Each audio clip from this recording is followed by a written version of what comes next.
bà miễn chưa là cha cho mình do tí ha bà Plafadocho bà chùm nua nên ở sơ thi rót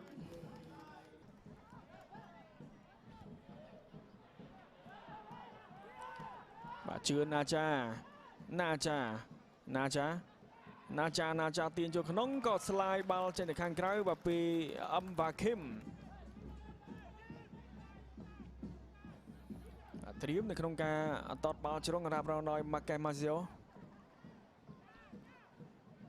បាទកាត់ឱកាសកន្លែងនេះ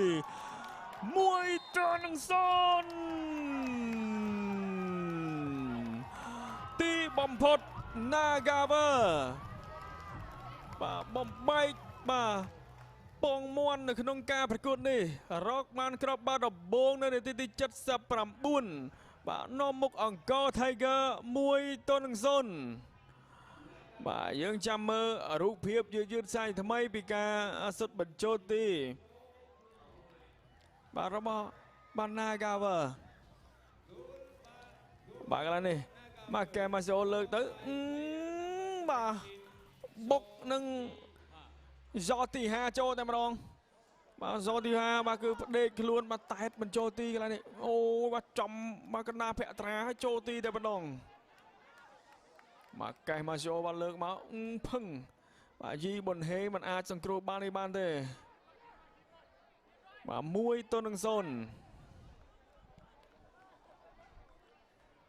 ទៅណាមិនឆ្ងាយសូផាឌីម៉ង់មួយជើងស្ដាំរំលងរបាល់ទីលោកអញ្ញាកណ្ដាលលោកពីងសុជាតិក៏ផ្លុំកញ្ចែបញ្ចប់ការប្រកួតទាំងស្រុងតែម្ដងមួយជើងឆ្វេងបាទស្រាលជួយបានពីរ៉េតលីហេងក្របបាល់នេះហើយបាទជាក្របបាល់ជ័យជំនះរបស់ Nagaver ពីការតែតបញ្ចូលទីរបស់យ៉ទី5កីឡាករសញ្ជាតិមីយ៉ាន់ម៉ារកបានក្របបាល់នៅក្នុងការនាំមុខបាទឲ្យ Nagaver